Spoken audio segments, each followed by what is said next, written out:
Hey there, friends. It's a little early in the evening to be doing any kind of like night theme video. Usually I wait till it's really dark, but it's always dark somewhere in the world, right? So I shouldn't be too biased by time zones.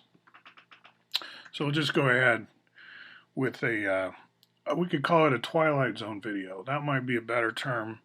And actually, Bucky does mention Twilight Zone officially in his philosophy, but not with reference to Rod Serling. He calls it the sphere of like twilight relevance.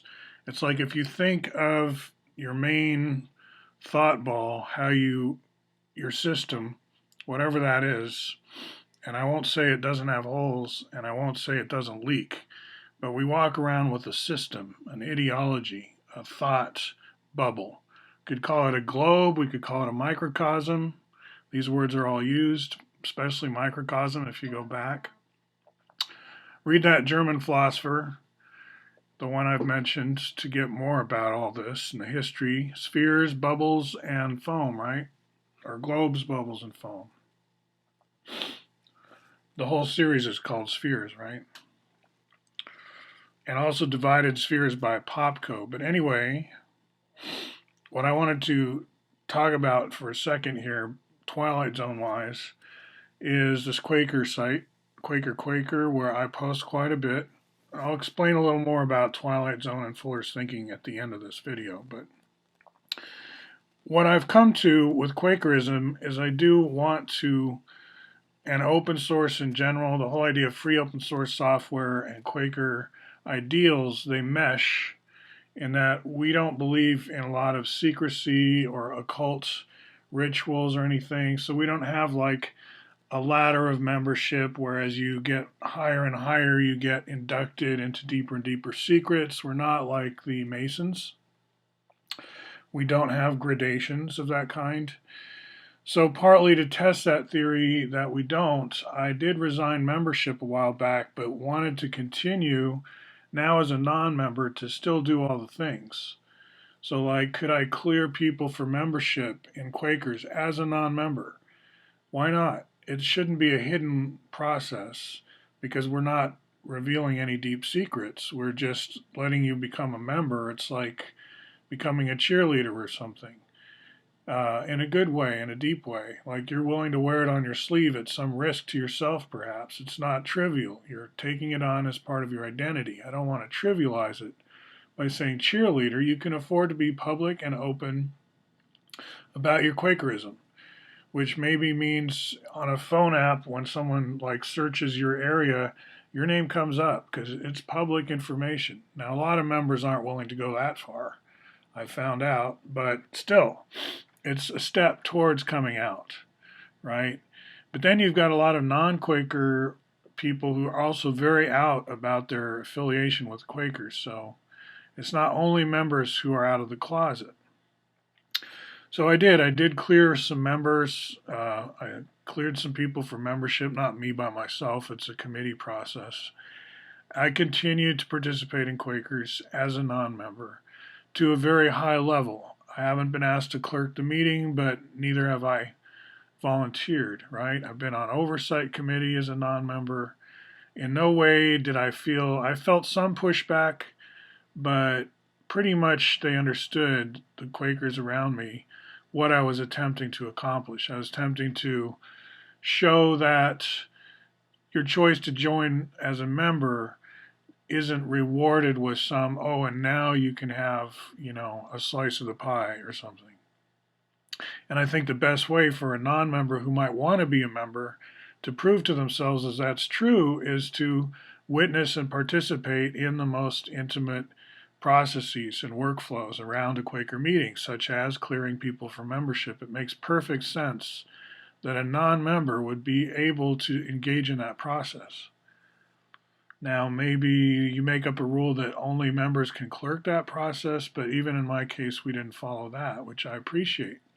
I think that was a mature meeting that let me experiment in all those ways. However, part of my own walking my talk, therefore, was, hey, I'm on a Facebook group that's closed to most people where Quakers talk amongst themselves kind of secretly, and there wasn't a whole lot going on there. I'm not saying that there was a lot of deep secrets being passed around. What I noticed was people tried to keep it, quote, not political. There's this kind of agreement that once you get into a religious crowd, you're not supposed to talk politics as much. But my understanding now is the U.S. government has made it legal for itself to subsidize churches in different ways, which is kind of the USAID approach. I think the way Americans have colonized like Central America and South America by funding this or that NGO, churches being NGOs, non-governmental organizations, it's become a primary tool for propping up your cronies and friends around the world. So now that's being applied here in the United States by a sort of colonially minded oligarchy. As I've been saying, I'm not convinced or persuaded in any way that we have a constitutional government in 2019, and I'm not blaming the current president for single-handedly delivering us to this hell. I think we've been in hell for some time. So Quakerism in charter schools, this is me trying to be transparent and open when, for example, I talk to the Sufis or the Iranians. Like here I'm talking about, hey, concentric hierarchy, why don't we, since we're interested in STEM and in New England Transcendentalism, like what attracts me in the Islamic tradition and the Jewish tradition, being a Quaker, is their nonviolent, conscientious objector, outward wars for losers factions, which is usually a tiny minority in any religion.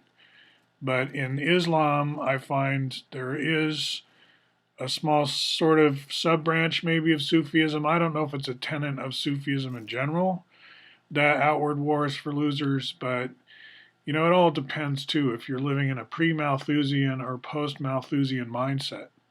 If you think there has to be war versus war is elective and chosen out of folly, that's a different thing, right? I think wars these days are pretty much elective and chosen out of greed and laziness and an unwillingness to really do any real thinking.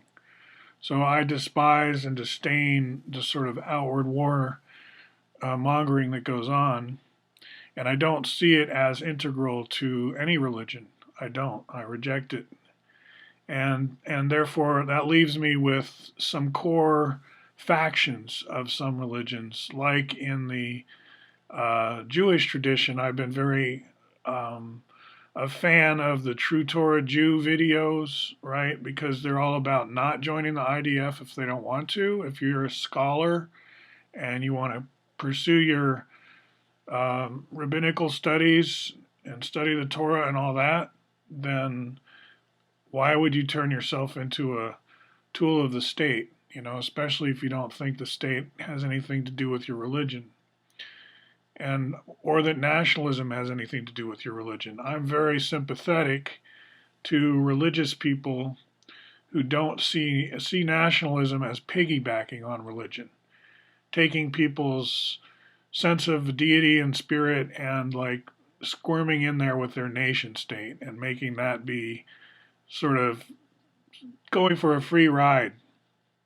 It's like we're going to piggyback on your spirituality by sticking our flag in there. It's kind of like a brand. It's kind of like a commercial. Nationalism often takes a religion and inserts its own commercials everywhere it can, in kind of a tasteless way, I would say. Like without really asking permission. It's just taken for granted that this is a welcome intrusion.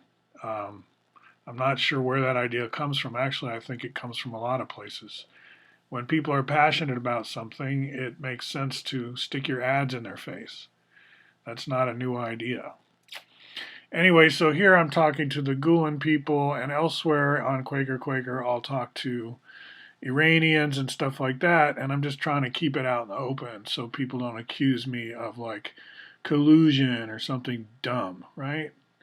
So, just part of my walking my talk. Talk to you soon. Hold on, hold on.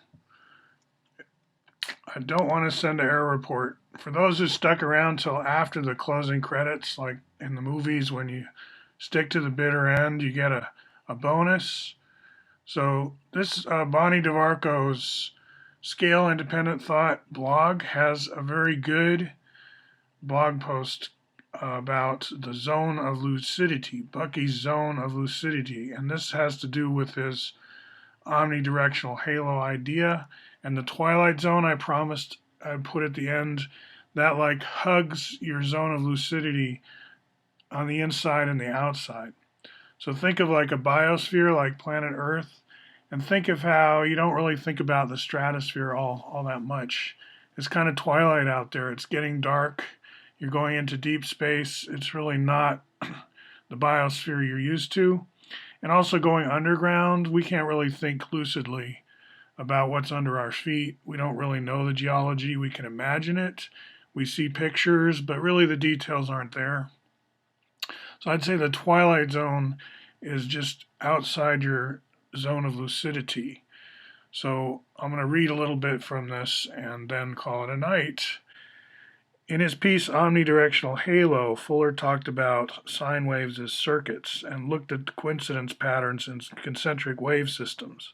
So that sounds like typical Bohr physics, right? That's the atom model and how we've got, you know, sine wave, standing wave kind of thoughts about orbitals and stuff than the early pictures of the atom, right? In both temporal and spatial terms, humans have a unique ability called tunability. Tunability allows us to prognosticate the future, to tune out irrelevancies of the very small, and tune in to patterns that matter, and to focus on the most relevant events. We are pattern identifiers, local problem solvers in universe. So obvious there would be like Neolithic math. I mean, people were tracking the stars and very attuned to multi-year patterns, and also as far as they could go into the micro, right, into the small. Now with the microscope and the telescope, we've extended our spectrum greatly, which is something Fuller writes about all the time. Fuller looks at the key interrelationships between the macro and micro scale. The macro that is too large and infrequent, and the micro that is too minuscule and too frequent. So macro is too infrequent, minuscule is too frequent, in order to recognize the sweet spot of comprehension, the relevance between the micro and the macro, which Fuller called the zone of lucidity. Exactly. In a scientific yet mythopoetic way, perhaps that perfectly spherical 60-atom, ancient beautiful molecule, Buckminster Fullerene, will become our lens to this zone. Now there's the word zone. And it's like kind of like she's saying on the twilight zone of our thinking here, Buckminster Fullerene, maybe it will come to kind of represent the zone of lucidity, but until it does, it's kind of just lurking there just off stage as a possibility, and that would be more like the twilight zone, I would say. So anyway, fun to get that going. That came up in search, and I remember now that I really do like this essay. Thanks, Bonnie. Talk to you again.